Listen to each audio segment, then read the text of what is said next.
Good morning everyone. एक बार फिर से मैं आपके सामने वेलकम करता हूं सबका अपने यूट्यूब चैनल इरफान अमन पे।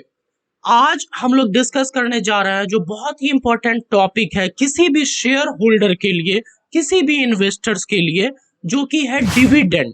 हम जानेंगे आज डिविडेंड के बारे में एक एक चीज कि डिविडेंड क्या होता है, कंपनी डिविडेंड कब देती है, क्या ये जरूरी है कि कंपनी को डिविडेंड देना ही होता है, अगर हमें डिविडेंड मिलता है तो उस पर टैक्स कितना लगता है, ये सारी बातें हम आज डिस्कस करेंगे और जानेंगे। तो मैं आपसे गुजारिश करूंगा कि प्लीज वीडियो में अंत तक बने रहें।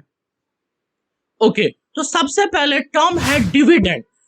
हमें टर्म से पता चल रहा है कि डिविडेंड दो वर्ड से बना है, डिवाइड एंड एंड। अब हम थोड़ा सा समझते हैं कि डिविडेंड मिलता किसको है। सिंपल सी बात है, जो भी इक्विटी शेयर होल्डर्स होते हैं वो कंपनी के ओनर माने जाते हैं, राइट।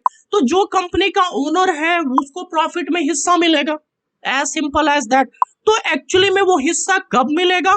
जब कंपनी जो मुनाफा कमाती है, जो मुनाफा आता है, सारे खर्चों को निकाल देने के बाद, सारी जो भी उनके एक्सपेंसेस थे उस क्वार्टर में या पूरे ईयर में, तो जो एंड में बचता है नेट प्रॉफिट, यानी कि वो क्या है, एंड, उस प्रॉफिट को डिवाइड करना, उससे बनता है हमारा डिविडेंड। ओके, तो ये तो है बेसिक कॉन्सेप्ट डिविडेंड का कि अगर आप इक्विटी शेयर होल्डर्स है तो कंपनी क्वार्टरली या साल के एंड में डिक्लेयर करती है, अनाउंस करती है कि इस साल या इस क्वार्टर में इतना हम डिविडेंड शेयर होल्डर को देंगे।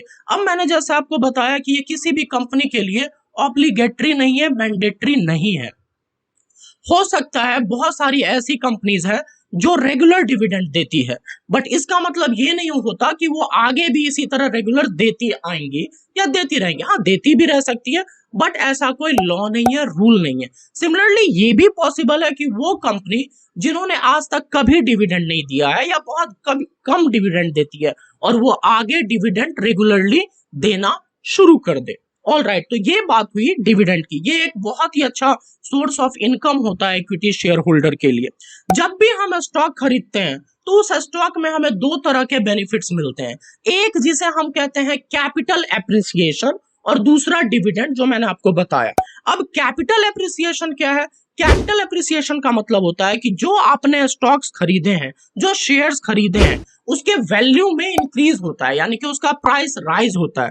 जैसे आपने कोई शेयर 100 रुपए का खरीदा और वो मान लो 150 रुपए का हो जाता है, तो यानी कि वो 50 रुपया क्या है आपका कैपिटल एप्रिसिएशन। बट वो आपको तभी मिलेगा जब आप उस शेयर को बेचते हो। बट डिविडेंड के केस में क्या है, आपको शेयर बेचने की जरूरत नहीं होती है।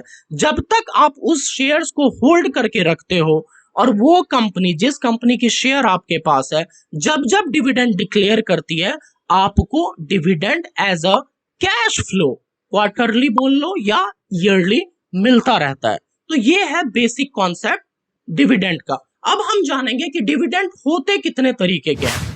जनरली आप न्यूज में सुनते होगे या कहीं पढ़ते होगे तो देखा होगा, प्रपोज डिविडेंड कहते हैं, इंटरिम डिविडेंड कहते हैं, फाइनल डिविडेंड कहते हैं, या कितनी बार हम स्पेशल डिविडेंड के बारे में भी सुनते हैं, या फिर एक और टर्म है जिसे हम कहते हैं डीम्ड डिविडेंड। ओके, तो इन सारे डिविडेंड्स के बारे में हम बिल्कुल ब्रीफ में जानने की कोशिश करते हैं। जैसा कि मैंने सबसे पहले बोला, प्रपोज्ड डिविडेंड। अब देखिए, हमें नाम से पता चल रहा है कि प्रपोज्ड, इट मींस कि जब भी कोई भी कंपनी डिविडेंड देती है शेयर होल्डर्स को, तो वो डिसीजन सबसे पहले बोर्ड ऑफ डायरेक्टर्स लेते हैं।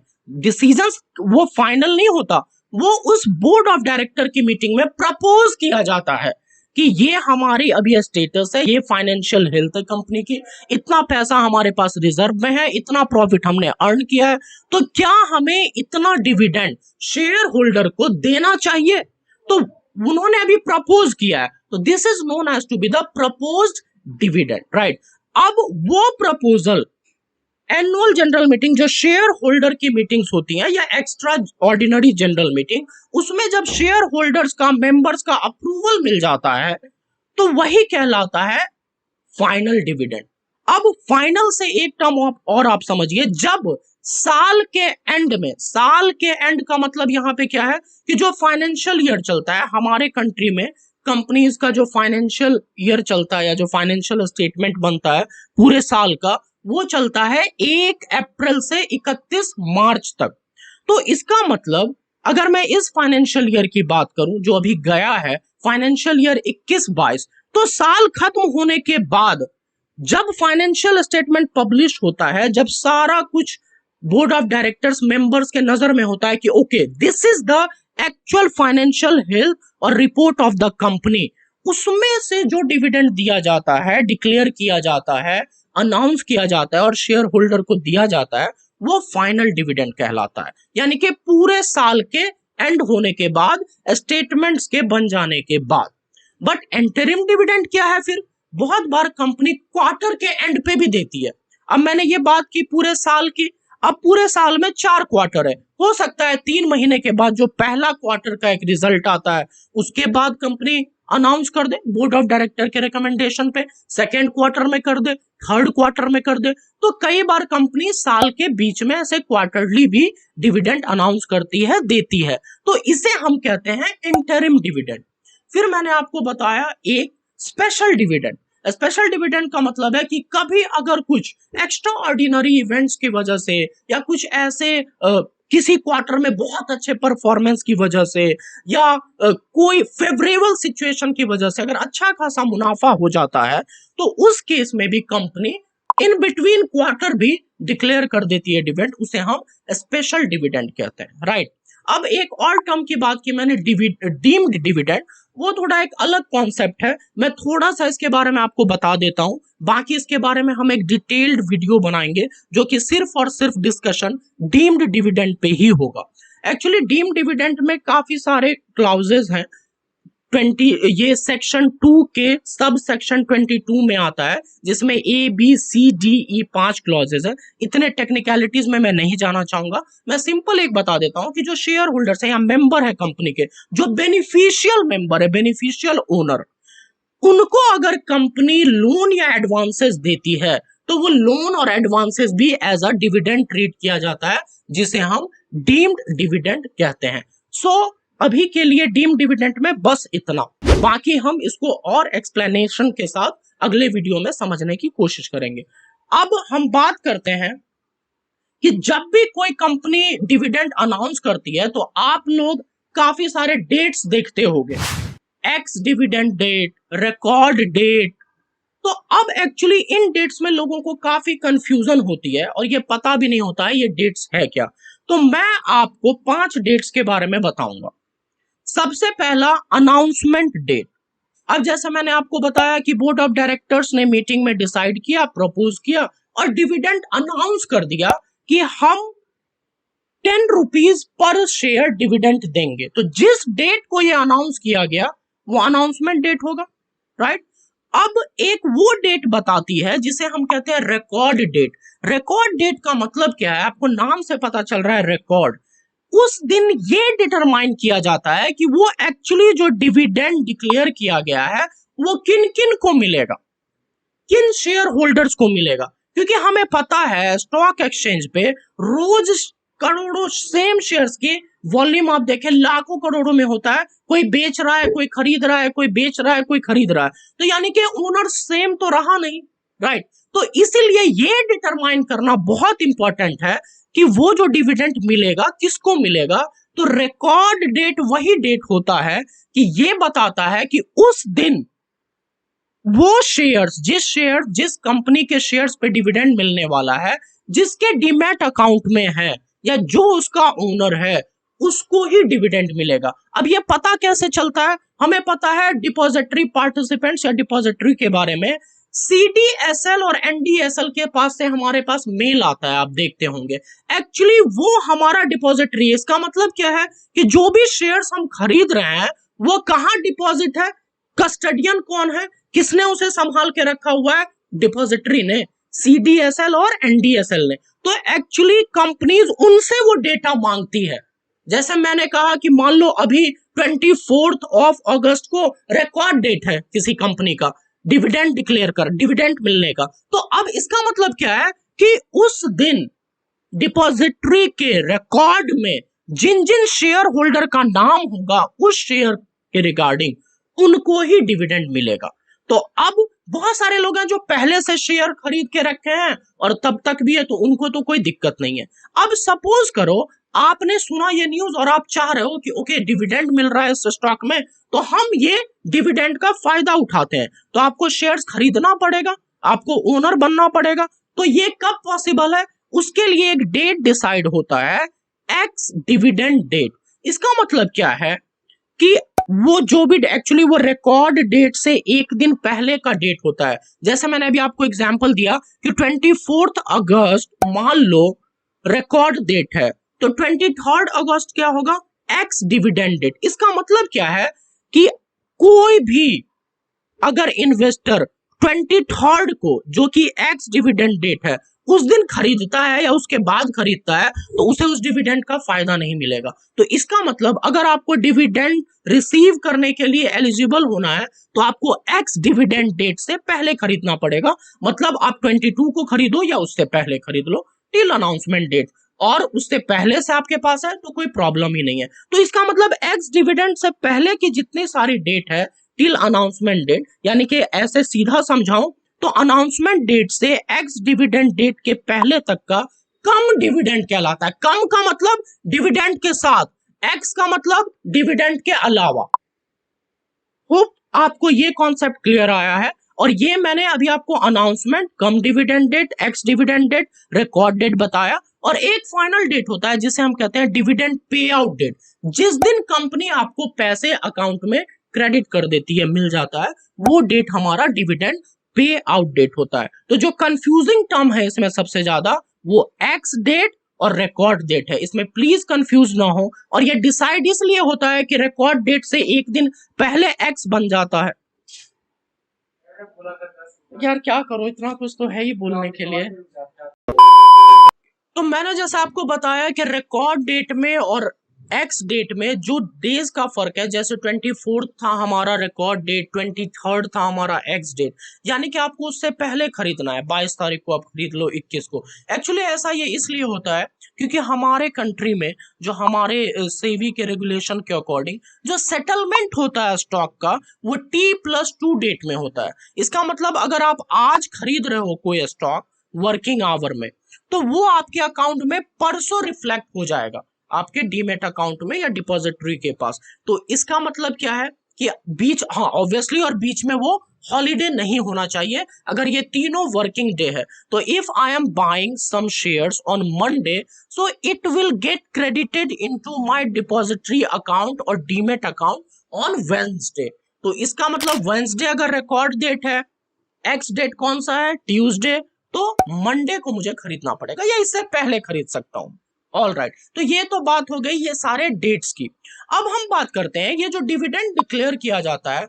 आप देखते होंगे कि अभी वेदांता का डिविडेंड डिक्लेयर हुआ था लास्ट मंथ जुलाई में, तो आपने देखा होगा 1950% डिविडेंड डिक्लेयर किया उन्होंने, यानी कि 1950% डिविडेंड। तो अब ये ना बड़ी कंफ्यूजन रहती थी लोगों को पहले, अब तो साथ में वो ये भी बता देते हैं कि पर शेयर कितना है। तो वेदांता ने ये भी डिक्लेयर किया 19 रुपए 50 पैसे पर शेयर मिलेगा डिविडेंड। तो ठीक है, वो कंफ्यूजन दूर हो गई। बट पहले क्या होता था कि वो सीधा परसेंटेज डिक्लेयर करते थे। तो लोगों को क्या लगता था, या शेयर होल्डर को जिनको बिल्कुल डेप्थ नॉलेज नहीं था, कि वेदांता जैसे बोला 1950% डिविडेंड डिक्लेयर हुआ है, तो उन्हें लगता था कि जो मार्केट प्राइस है उस पे मुझे 1950% मिलेगा, जो कि बिल्कुल भी पॉसिबल नहीं है।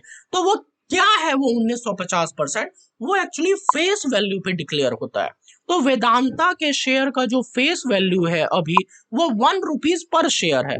और आप 50% देखेंगे 1 रुपीज का, तो it will come as 19 rupees 50 paisa, यानी कि 19.5 रुपया पर शेयर उसने डिविडेंड डिक्लेयर किया। ऑल राइट, अब ये तो समझ आ गया कि फेस वैल्यू का क्या रोल है डिविडेंड के कैलकुलेशन में। अब हम बात करते हैं डिविडेंड यील्ड की, कि यील्ड का मतलब कि हमने जो शेयर खरीदा है उस पे हमें कितना फायदा मिल रहा है, कितना परसेंटेज रिटर्न मिल रहा है। तो डिविडेंड यील्ड कैलकुलेट करने के लिए आपको जितना डिविडेंड मिला है, total amount of dividend received और उस स्टॉक का मार्केट प्राइस क्या है। इसका मतलब उस डिविडेंड को लेने के लिए अगर आपके पास पहले से शेयर्स नहीं है तो आपको खरीदना पड़ेगा, या आपके पास ऑलरेडी है तो आपने खरीदा होगा, तो आपको कितना रिटर्न मिल रहा है, यील्ड क्या है, ये देखने के लिए हमें total dividend received divided by market price of that share multiplied by 100, ये होता है हमारा डिविडेंड यील्ड। होप आपको डिविडेंड यील्ड का कॉन्सेप्ट क्लियर है। यहाँ पे मार्केट प्राइस को हम कंसीडर करते हैं। ऑल राइट, अब कुछ टाइम पहले आपने ऐसे ही टाटा स्टील का भी देखा होगा, 51 रुपीज पर शेयर दिया था उसने, और उन्होंने कहा था कि हम 510% डिविडेंड दे रहे हैं। तो 510% था और 51 रुपया था, इसका मतलब फेस वैल्यू क्या होगा उसका, 10 रुपीज। क्योंकि अगर आप मार्केट प्राइस देखते हो तो टाटा स्टील का उस टाइम जब डिविडेंड डिक्लेयर हुआ था तो समवेयर अराउंड 1000 पे था। ओके, तो ये सारी बातें हैं कैलकुलेशन कि डिविडेंड हम चेक कर सकते हैं। अगर हमें कंपेयर भी करना है कि अगर दो कंपनीज है और वो डिविडेंड दे रही है तो आपको यील्ड कहां से कितना ज्यादा मिल रहा है, ये कैसे पता लगेगा। सिर्फ और सिर्फ आप डिविडेंड के अमाउंट पे ना जाएं। कोई आपको 100 रुपए दे रहा है और मान लीजिए उसका शेयर प्राइस है 1000, कोई आपको 200 रुपए दे रहा है बट उसका शेयर प्राइस है मान लो 5000, तो ऑब्वियस सी बात है कि जो फर्स्ट सिनेरियो में हमने एग्जांपल लिया है वहां पे यील्ड ज्यादा है, सेकंड सिनेरियो में यील्ड कम है। क्योंकि देखने में तो यही आ रहा है कि डिविडेंड सेकंड वाले ने ज्यादा दिया है, बट कंपैरेटिवली उसका मार्केट प्राइस बहुत ही ज्यादा है। ऑल राइट, अब हम थोड़ी सी बात कर लेते हैं डिविडेंड के टैक्सेशन की, कि जो डिविडेंड हमें मिलता है क्या उस पे हमें टैक्स देना पड़ता है या वो टैक्स फ्री है, पहले इसका क्या ट्रीटमेंट होता था, अब इसका कैसे ट्रीटमेंट होता है। तो मैं आपको बता दूं, अप्रैल 2020 से पहले जो भी डिविडेंड शेयर होल्डर्स को मिलता था वो एग्जेम्प्टेड था। इसका मतलब it was not taxable in the hands of the share holders. अब मैंने कहा not taxable in the hands of share holder, share holder को कुछ नहीं देना, तो कौन पे करता था टैक्स, कंपनी पे करती थी।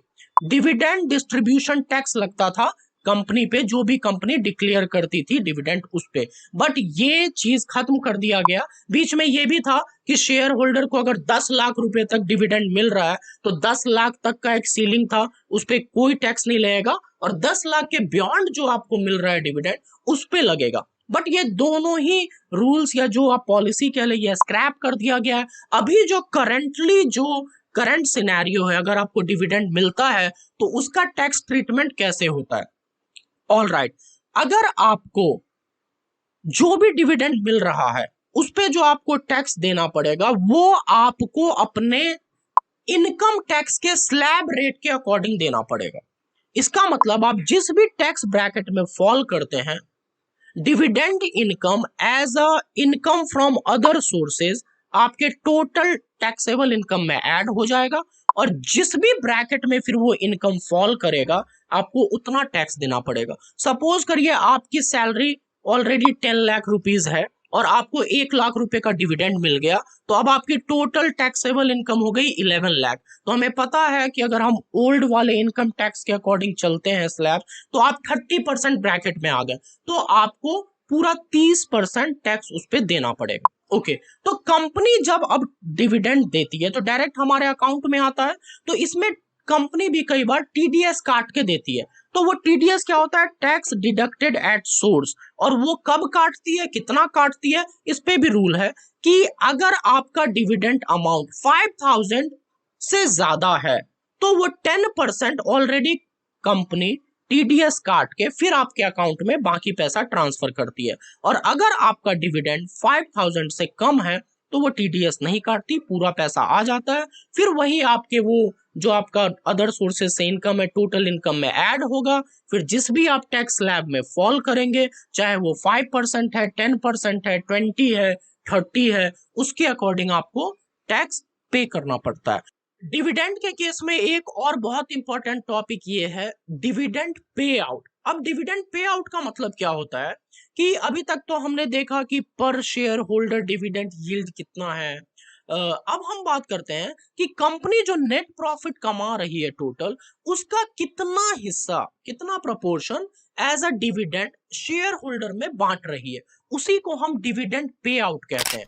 इसका मतलब अगर कोई कंपनी 1000 करोड़ प्रॉफिट कमा रही है और उसमें से 100 crore as a dividend distribute कर रही है, तो इसका मतलब उस कंपनी का डिविडेंड पे आउट रेशियो है 10%। इसका मतलब है सिंपल सा कि कितना पैसा कंपनी एज अ डिविडेंड दे रही है और कितना पैसा कंपनी ने कमाया है। So total dividend distributed divided by total income net profit multiplied by 100, ये कहलाता है हमारा dividend pay out ratio. Hope आपको ये सारी चीजें समझ में आई कि ये डिविडेंड होता क्या है, कैपिटल अप्रिसिएशन क्या है, किस तरह से हमें अलग अलग तरीके के डिविडेंड मिलते हैं। साथ ही हमने ये भी देखा कि डिविडेंड यील्ड क्या होता है, फेस वैल्यू का क्या रोल है, कैसे कैलकुलेट करते हैं। अगर आपको इन सारे टॉपिक्स में से किसी में कोई भी डाउट है तो प्लीज आप मुझे कमेंट बॉक्स में लिख के बताएं, मैं कोशिश करूंगा उसको और बेहतर तरीके से आंसर कर सकूं। होप आपको ये वीडियो इंफॉर्मेटिव लगा हो। अगर लगा है तो प्लीज लाइक करें, सब्सक्राइब करें, अपने दोस्तों के साथ शेयर करें, ताकि हमने जो इनिशिएटिव लिया है, हमारी टीम ने काफी मेहनत कर रही है, यंग टीम है, हम चाहते हैं हम इंडिया को फाइनेंशियली लिटरेट बनाए, हमारे कंट्रोल में जितना है एटलीस्ट उतना तो करें। मैं बहुत बहुत शुक्रिया अदा करता हूं रोहन का, एडी का, बाकी और सारे टीम मेंबर्स का जिन्होंने मिलके इस वीडियो को बनाने में हेल्प किया। Thank you so much.